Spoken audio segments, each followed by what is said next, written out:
Hello, this is Coy, and welcome to the Eclectic Cottage. And thanks for joining me today for day 93 of the 100-Day Project. Okay, we're day 93. We're coming close to the end of our 100 days, folks. Yay! And we're also coming down to the last couple days of May. And I thought, because of that, we might work on, I might work on my personal journal today and do a journal with me. Okay, I know some of you are working on your own personal journals. For those of you that are new, first of all, welcome to the Eclectic Cottage. I'm really glad that you're here. And for those of you that have been following along, you probably already know that every month I make a signature, a single signature, okay, for each month. And I think my intention anyway is to take all 12 of them at the end of the year and create a huge journal for the year. If not, we'll see. We'll see how that works out. It's still kind of hard for me to imagine that actually physically taking place, but that's the intention for this year. And we take a quick look at what we've done here in May. These are just little notes. Let's see. Oh, may the 4th be with you.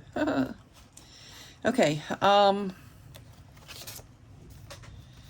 where is the 4th thing? Oh, I know, I created a thing right here. I'm making a tag for May the 4th be with you. I made little scratchy notes, on the 4th, May 4th. Anybody familiar with May the 4th be with you? Is it in here? Oh, it must still be on the printer. Okay, so I printed out a tag that I'm going to make and put here. I don't have it printed out. I mean, I don't have it on my desk. Okay, so back in Winston Churchill, started with Winston Churchill in 1940. He said, may the force be with you. And then later on, when Margaret Thatcher was becoming prime minister, that was 1979, someone wrote in, the paper, may the 4th be with you, Maggie. And then it also then became, obviously, may the force be with you became a thing with Star Wars. So I don't celebrate Star Wars, but my kids celebrate Star Wars, so I always hear it in the back of my mind, may the 4th be with you when it comes to the 4th. So, okay, this is a little to-do list. I printed some pictures of my Cinco de Mayo, 5th of May. Did a little journaling. Let's see. Had delicious foods. And then I make little notes. I always make little notes. This says, in art, always be respectful of the culture you are borrowing from. I made a note of that hangs above my desk. And this was just a little thing that I remember from a series that I was watching on Netflix. It stuck with me, so I wrote it down. It was the Afterlife series, and Ricky Gervais, he was actually mourning the loss, he was in severe grief. Anyway, he was traumatized and in deep depression over the loss of his wife. And I heard him say, to someone else, when he was talking about functioning anyway, and he said, I'm not well, but I remember what it's like to be normal. So I do an impression of that. And I think that sometimes It's enough. You just have to show up and keep going, right? All right, and this was about the apothecary journals. This is how I started my month. I was inspired by hope. This is a little note that I wrote, you know, in Spanish. Esperanza means hope. And that was a little note about what, you know, what my theme, what my inspiration was going to be for the journal for the month. This is something that a friend of mine, Lorenda, said. It won't be over until the lesson is learned. This was the thing. I know I've some of this you've for those of you that have been following along, you're already familiar with. This says, I'm deeply saddened by the fact that I did not know until today that the Aurora Borealis was going to be visible right here last night. The whole world took photos and I had to view it on Facebook. That was on May 10th. Anybody else experience that? I was so sad. I wanted to see that. And I've told before about the dog sled ride down a river of ice to see the northern lights. I've talked about that in a previous video. And that is a permanent reminder of that for me. And I'm going to note here that I often do not fully complete a journal. I skip around, I do the parts that I can, and I'm okay with that. I'm okay with leaving it like this, okay? Not completed. And this, see. Oh, this was a little note from a night I spent with Jessica at the shop, and her twin sister was here. It says, I spent a delightful part of my evening with Jessica and her twin sister Courtney last night. We wrapped Marlia's big old box and chit-chatted about tattoos, the color wheel, and other things as they wrote corny quotes on painted wooden signs. I told them that Angie and Joey were Irish twins, being born 1 year apart with only 1 day between their birthdays. And we had girly time. Okay, so that's just a reminder of that evening for me. And I'm going to put it in here. I'm going to leave it in here. And there you go. All right, I did a little collaging. Let's see what I did on here, if anything. I heard this also.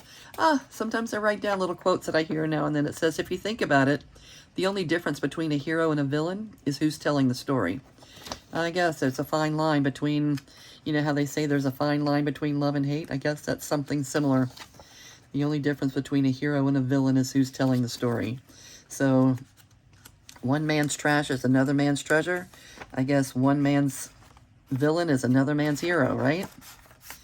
Anyway, that stuck with me enough to write it down. And, okay, this is Brenda. This is the art that she did at Clayfest at Mayfest. This is one of my favorite things. My son, actually my son purchased this one from her for himself. And he purchased one of these for me for Mother's Day, crawfish. I love my little crawfish, dude. Okay, she is one of the sweetest ladies you'll ever want to meet. I put this picture of her here with Pop. This is one of our town characters in our town. He is something else, it's Pop. But I put this picture of her because she was wearing the necklace that she made, the clay necklace she made. She is a artist extraordinaire in my book. She makes all these adorably cute little characters. And I'm really proud to be the owner of one of her pieces of art. This is photos from Mother's Day. We had a really special Mother's Day. This is Mariners Lakeside View. This is the little crawfish that my son gave to me, and I named her Acadiana. Setting was so pretty. This was big family, so it's all my kids and their better halves, my grandchildren, and then this is Brad's family, his sister Helena and his mom Dee Dee, and Helena's children, and we often have big family gatherings because, you know, everybody wants to spend time with their moms on Mother's Day, right? So Mother's Day at Maryland, Joey's way of making everything so special. So often I will just bullet point things. Okay, this would mean very little to you to hear this, but to me, it you know, each one of these little bullet points strikes a memory. I wrote Mother's Day at Mariners in historic Natchitoches, Louisiana. Joey's way of making everything so special. Okay, and there's photos of that here. And, you know, in some of my prior journal with me's this month, I went into a little detail about that. And we were under tornado watch. We had the pavilion to ourselves after we had our brunch. That way we were able to open Mother's Day gifts, and it was my granddaughter's, a couple days before my granddaughter's birthday. So we had birthday gifts for her. This is reminding me of Abel's scowl. Did I make a picture of Abel's scowl? I need to take a picture of Abel's scowl. He's 18 months old, and sometimes he scowls when he, you know, when you want him, you know, like when somebody wants him to hold him or something. He just wants his 4 people. He wants the 4 people he lives with. Anyway, him and his 4 people. Unbridled laughter with Brad. This reminds me of on the way I drove with Joey and Brad on the way to the restaurant, and Brad and I were just laughing so hard we were crying. We could hardly stop. Mandy had a hailstorm on her way home. It was so completely awful. They couldn't see in front of their face. I'm so glad they arrived home safely. My sweet, sweet granddaughters, the ring, little diamond ring that my daughter picked out for me for Mother's Day. It's cute. It's small. I really wear it on my pinky, but sometimes at night I tuck it in under this ring so I don't lose it at night. And they had such a yummy menu. Brad and Joey and I, we looked at the menu the whole way up there, and we got there and everything was on a buffet. So that reminds me of that, and big family day. All right, so those are, you know, little things where I'm not doing like great writing, you know, like an enormous amount of writing, but just little bullet points that remind me of that perfect day. And this, no, I'm not going to read this. Let's see. No, just no. No, this is something, something that happened that I would prefer not to read out loud. But I just wrote no, and it's a big thing about no, just no. I can't even believe this happened. This I want to get tucked in for no other reason than it's just sitting on my desk, and it's a pretty piece of art out of a magazine. And I'm thinking, let's go ahead and just do that right now. I've already made the hinge and everything. So I want this part to show, right? So this is the part that's going to get glued down. And it's nothing special. It's not that special. It's just something I felt like gluing in. All right. And I will... Okay. Now I want it like this. All right. I got it. All right. So tipping things in. This could be anything. All right. Journal with me. If you don't journal in your junk journals as of yet, I hope to inspire you when we do these journal with me's to maybe start journaling yourself and see how easy it is to actually do it. It can feel a little overwhelming, but just know you don't have to go in sequential order. You don't have to, you know, make sure not to leave one thing out, because I have gone through that. I've been a journaler for a long time, for many years. And I used to feel like if I missed one thing, one little, you know, detail, that that it was a failure, you know, that I wasn't keeping up. But I don't do that anymore. I skip around. I don't go in sequential order.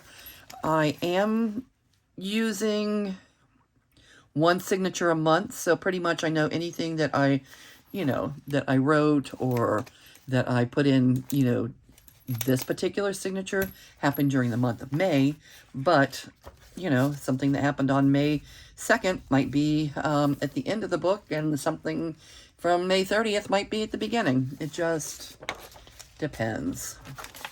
Let's see. And this could be anything. This could be a flyer from, you know, from an event that you attended over the weekend. It could be plane tickets that you know, just want to tip in. Just make a little hinge like this. And tip it right in.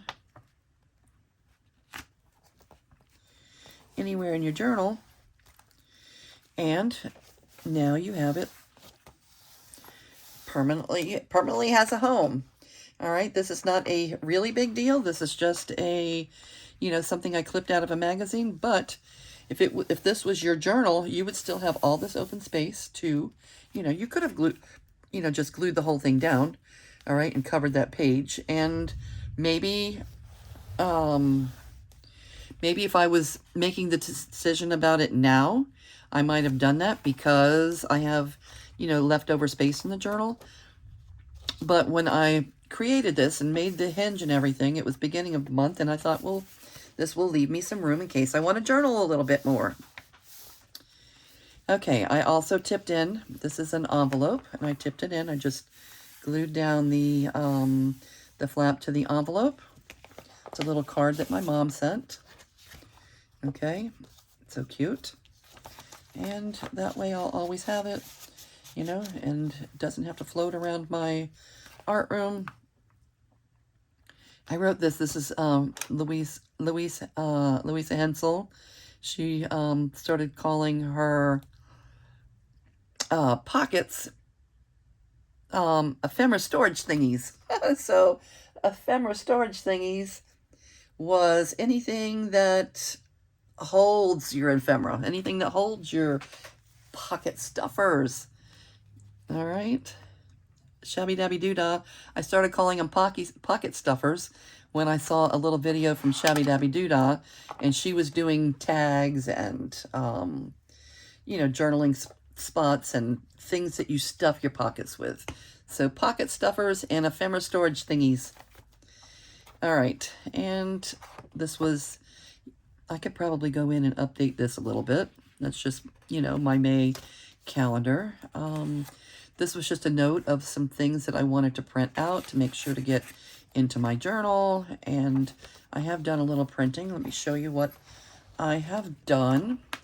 Oh, and if for those of you that weren't here during the video that I showed this, these paper clips, I love them. I saw somebody, and I'm not sure exactly who it was, I wish I could remember who it was, use these on their journal, but it is a pin holder, and it has been so nice because I throw my journal in my bag a lot and carry it around with me, and then I have little journals, like very small journals, of, you know, different things like a note journal or whatever. So I like this paper clip. It keeps your pen right there, gives it a place to be. Anyway,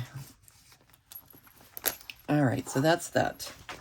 And these are a few more things that after we finish this video, I'm going to be cutting these out. This was from my granddaughter's art exhibit.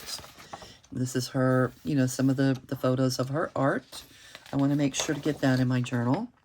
This is Luna Star. It's an old picture of my daughter's cat, Luna Star. And it, you know, sometimes things pop up in memories. And I just love that little picture of that kitten. And she is so sweet that I printed it out. And I'm going to put it in my journal this month. So the things you journal about, the things that you place in your journal, the things that you know, are telling your story with, don't have to be things that happen today. Okay, this is Luna Star. This is when we went on a trip to Arkansas during the Arctic blast, and Luna Star came with us. She was a brand new little kitten. She came with us, and that was her, all snuggled up in the blanket. Luna Star. I think her name is really Luna May or something, but I always call her Luna Star because of the Luna Star in Miami. I was going to that place quite often to hear some friends play music. Hi, Michael. Some friends play music when she was a little baby, so I just call her Luna Star.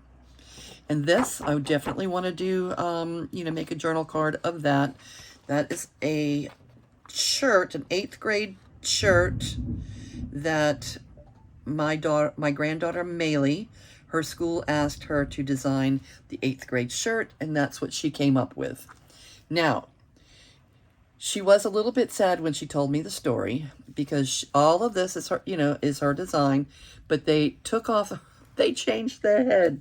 They took the head off and put the exact head of their mascot on, so it would be 100% match to their mascot head. And she was a little bit sad about that, but this is her design. She did a great job, and I am so proud of my artsy granddaughter. She is just something else. And these are the 3D dragons that she makes, the dragon puppets. One of them went missing at the art exhibit, so her art instructor made a missing dragon poster saying it was last seen on March 26th. It tells where. If you have any information, please contact us. All right, so that was cute. And then that reminded me of a story about her, my dad, and her. I think I'm just missing some. I think I am definitely missing some photos. Okay, there must be a lot of things left on the printer. Anyway, I'm going to tell you about the ones that I do have printed. And this is Tyler. I'm going to put Tyler in my journal this month. This is him painting at our art walk. And Tyler, if you look at his art, this young man, and I'm so amazed at him. He is probably the most talented artist that I know.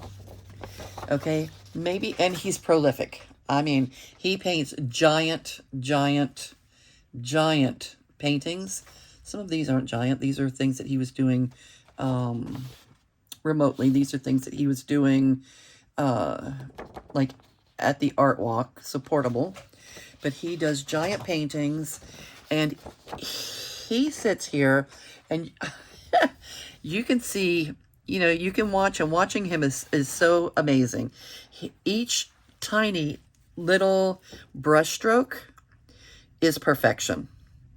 Okay, his art, his subject matter, okay, not exactly my cup of tea. It can be dark. It can be pretty dark and like scary stuff. Look at that gorilla.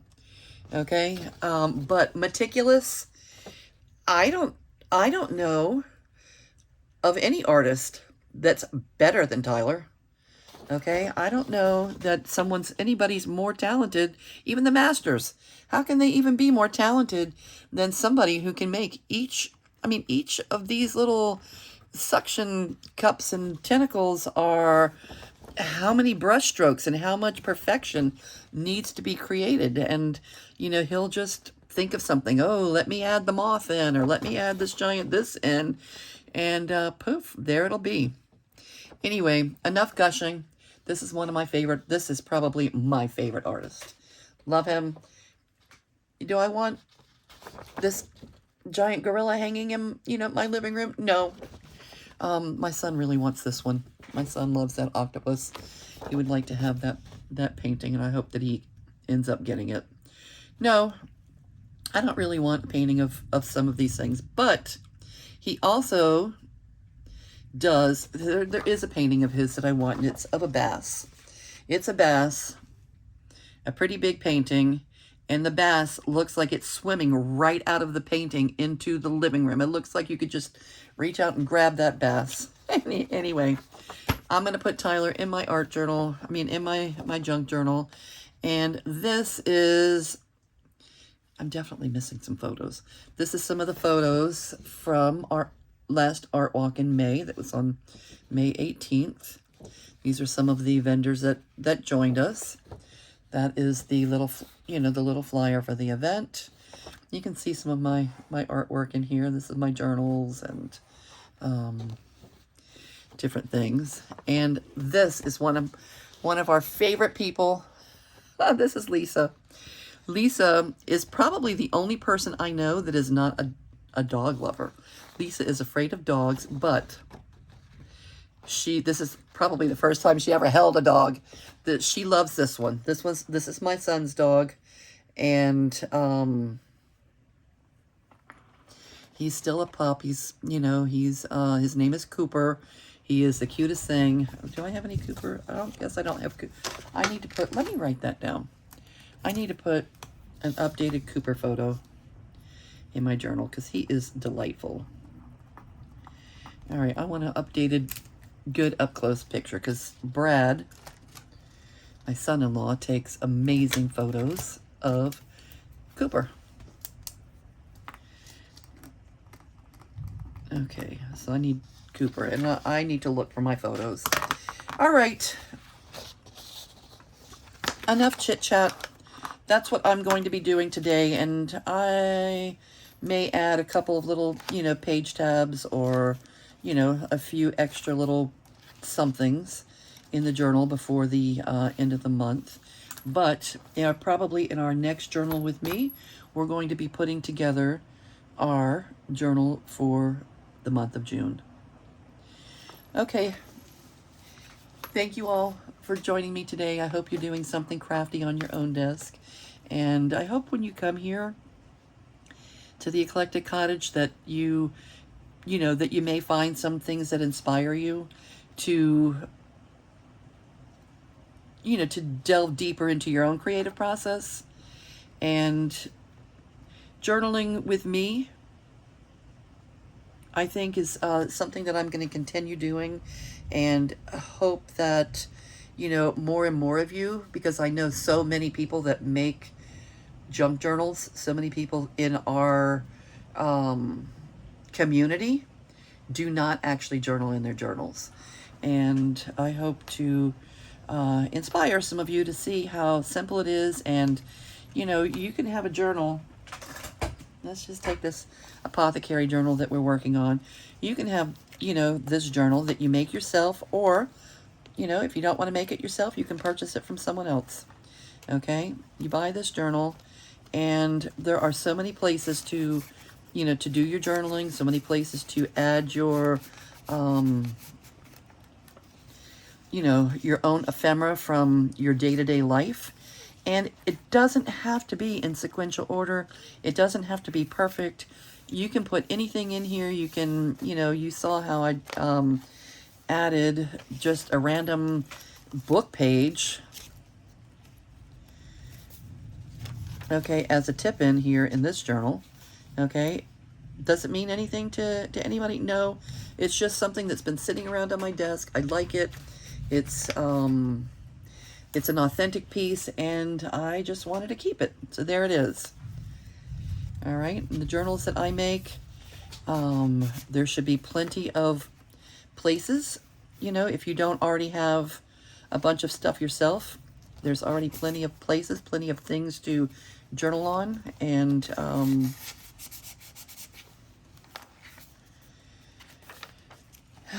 such. But I'm really, my really intent on making these, my intention is to provide a inspiring place for other people to tell their stories. Okay, enough babbling on from me. I'm going to say goodbye for now. Thank you for joining me, and I'll see you real soon. Bye.